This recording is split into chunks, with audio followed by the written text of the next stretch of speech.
बच्चों को सिखाने का सबसे वाहियात तरीका है उनको ये कहना कि ऐसा करो, ऐसा ना करो।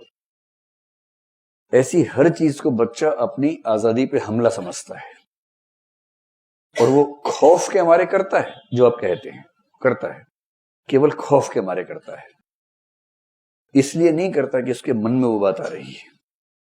इसलिए सबसे बेबुनियाद तरीका है बच्चों को उपदेश देना, निर्देश देना कि ये करो, ये मत करो। जैसे आपको कितना सिखाया होगा झूठ मत बोलो, आपने छोड़ दिया। देखिए सब वैसे के वैसे। कितना सिखाया चोरी मत करो, आपने बताया कि आप सबने चोरी कर रखी है, एक को छोड़ के सबने बताया था, है ना। अच्छा, बताने से पहले कर ली थी, तो जब बताया उसके बाद कभी नहीं की, मौका नहीं पड़ा। अच्छा मतलब सारे दोस्त ताला लगा के रखते थे, मौका ही नहीं मिला आपको। बच्चों को सिखाने का सही तरीका है परोक्ष तरीका। जो कायदे के पेरेंट्स होते हैं वो इसका इस्तेमाल करते हैं, और परोक्ष तरीके का मतलब है आचरण से सिखाना। इस पर एक बड़ा अच्छा सिद्धांत है, जॉन बोंदुरा नाम का आदमी है, हम आगे पढ़ेंगे उसके बारे में। बच्चे ऑब्जर्वेशन से सीखते हैं, पेरेंट्स क्या कर रहे हैं वो सीखते हैं, न कि पेरेंट्स क्या कह रहे हैं वो सीखते हैं।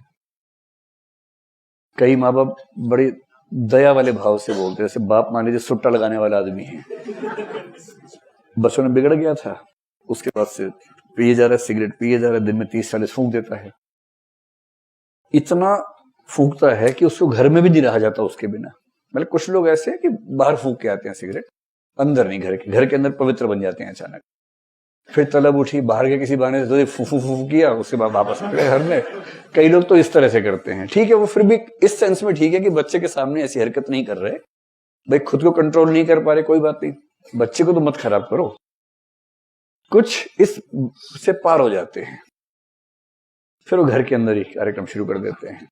सिगरेट पी रहे हैं, हर 3-4 वाक्य में 3-4 गालियां दे रहे हैं, घर के अंदर ही पूरा माहौल एकदम बना के रखते हैं।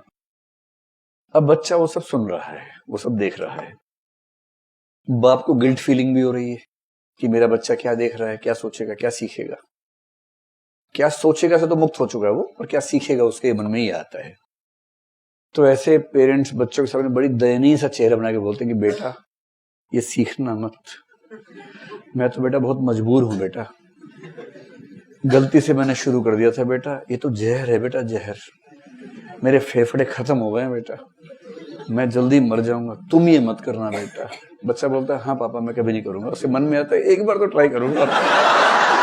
ऐसे तो नहीं भाई, अगर ये इतना ही जहर है तो कितना शौक से कैसे सुबह से शाम तक लगा रहता है मेरा पापा। ऐसे अगर कोई घर में पेरेंट्स गालियां बकते हैं और वो उम्मीद करते हैं कि बच्चा गालियां नहीं देगा, तो इससे हवाई उम्मीद कोई नहीं है।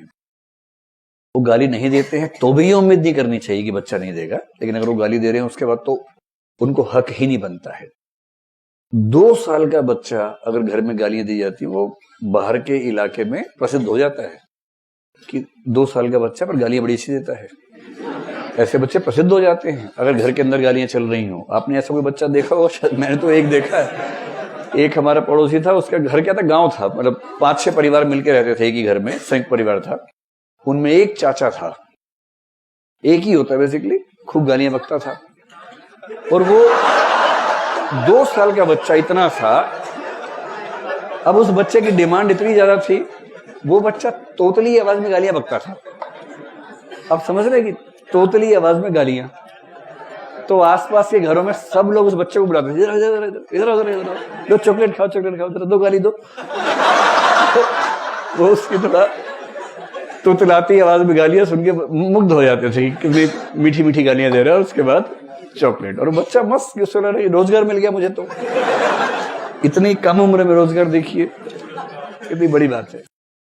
और उसकी वजह क्या है? उसके घर में एक ऐसा व्यक्ति है जिसकी आवाज उसने सुनी है और उसने महसूस किया कि इन शब्दों का असर बाकी शब्दों से ज्यादा है। उसे पता नहीं उसका मतलब क्या, उसको बस ये पता है कि इस शब्द में ताकत है। और जब उसको लगता है मेरी बात कोई नहीं सुन रहा, वो शब्द बोल देता है। फिर सब ध्यान से सुनते हैं तो उसको लगता है एकदम सही बात है, कितना ताकतवर शब्द है। फिर वो अभ्यस्त हो जाता है। यही सारा खेल है। जॉन बोंदुरा नाम है इस भोंदू नहीं, बोंदुरा। जॉन बोंदुरा नाम का एक मनोवैज्ञानिक है। इसने रिसर्च करके स्थापित किया कि बच्चे इंस्ट्रक्शन से नहीं सीखते हैं, बच्चे सीखते हैं ऑब्जर्वेशन से, अवलोकन से, माता पिता का व्यवहार देखकर सीखते हैं। अगर आपने बच्चों को थोड़ा सा ध्यान से गौर किया हो तो 6-8 महीने का बच्चा अपने बाप और माँ की एक्टिंग खूब करता है, उसको रोल प्लेइंग कहते हैं। जैसे बाप मान लीजिए ब्रीफकेस लेके जाता है ऑफिस, तो बच्चा ब्रीफकेस जैसी कोई वस्तु उठा लेगा, ऐसे चलेगा, फिर बोलेगा सुनीता खाना बना दिया। माँ सोच रही है कि देखो ये टिंडा इतना छोटा था, नाम से बोल रहा है मुझे, लेकिन माँ मुग्ध हो जाती है कितना प्यार से बोलता है बच्चा। फिर वो बाप के सामने माँ की एक्टिंग करता है, एकदम आटे वाटे में हाथ रखकर चला जाता है, ए जी खाना खा लो। तो ए जी मतलब अबे गधे, शॉर्ट फॉर्म में।